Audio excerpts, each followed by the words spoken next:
Pledge ചെയ്യുമ്പോൾ നമ്മൾ ശ്രദ്ധിക്കേണ്ട കാര്യം ആദ്യം നമ്മൾ ഒരു ഫിനാൻസ് കമ്പനി നല്ലൊരു ഫിനാൻസ് കമ്പനിയെ നമ്മൾ സെലക്ട് ചെയ്യുക എന്നുള്ളതാണ് ഇതിലേറ്റവും പ്രധാനപ്പെട്ട ഇമ്പോർട്ടൻ്റ് ആയ ഒരു കാര്യം. കാരണം ഈ പറയുന്ന പല ഫിനാൻസ് കമ്പനികളിലും ഒളിഞ്ഞിരിക്കുന്ന ഒരുപാട് ഹിഡൻ ചാർജസ് എന്ന് പറയും.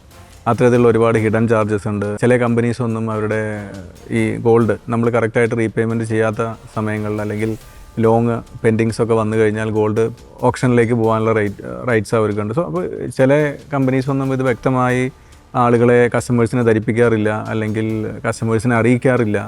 അപ്പോൾ ഇതിനൊക്കെ ഒരുപാട് പ്രൊസീജിയേഴ്സ് ഉണ്ട്. സോ ഫസ്റ്റ് നമ്മളൊരു ഫിനാൻസ് കമ്പനിയെ സെലക്ട് ചെയ്യുമ്പോൾ ആ കമ്പനി നല്ലൊരു കമ്പനി ആയിരിക്കണം, കസ്റ്റമറോട് വളരെ സത്യസന്ധമായി കാര്യങ്ങൾ പറയുന്ന ആളുകളായിരിക്കണം, അതുപോലെ തന്നെ അത് ചെയ്യുന്ന ആളുകളും ആയിരിക്കണം. അപ്പോൾ അത്തരത്തിലുള്ളൊരു പ്രൊസീജിയർ ഫോളോ ചെയ്യുന്ന നല്ല കമ്പനീസ് ആണെങ്കിൽ തീർച്ചയായിട്ടും നിങ്ങൾക്ക് അത്തരം കമ്പനികളെ സെലക്ട് ചെയ്യാം. പ്ലസ് നമ്മൾ സ്കീംസ്, ഇപ്പോൾ കസ്റ്റമർ അവരുടെ നീഡിനനുസരിച്ചാണ് എന്ത് ചെയ്യേണ്ടത്, സ്കീംസ് സെലക്ട് ചെയ്യേണ്ടത്. സ്കീം സെലക്ട് ചെയ്യുമ്പോൾ അതിൽ അവർ പ്രത്യേകം ശ്രദ്ധിക്കേണ്ട ഒരു കാര്യം, ഈ സ്കീമിൻ്റെ ടെനർ ഉണ്ടായിരിക്കും. ടെനർ എന്താണ്, അതിൻ്റെ റേറ്റ് ഓഫ് ഇൻട്രസ്റ്റ് ഉണ്ടായിരിക്കും.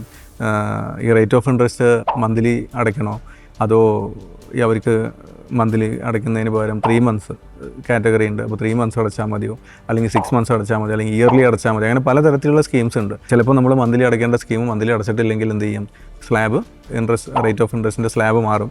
അപ്പോൾ ഇത്തരത്തിലുള്ള പല കാര്യങ്ങളും നമ്മൾ എന്ത് ചെയ്യണം, ഈ പറയുന്ന കമ്പനികളിലെ എക്സിക്യൂട്ടീവ്സുമായിട്ട് സംസാരിച്ച് മനസ്സിലാക്കിയിട്ട് വേണം എന്ത് ചെയ്യാൻ, ഗോൾഡ് പ്ലഡ്ജ് ചെയ്യാനായിട്ട്.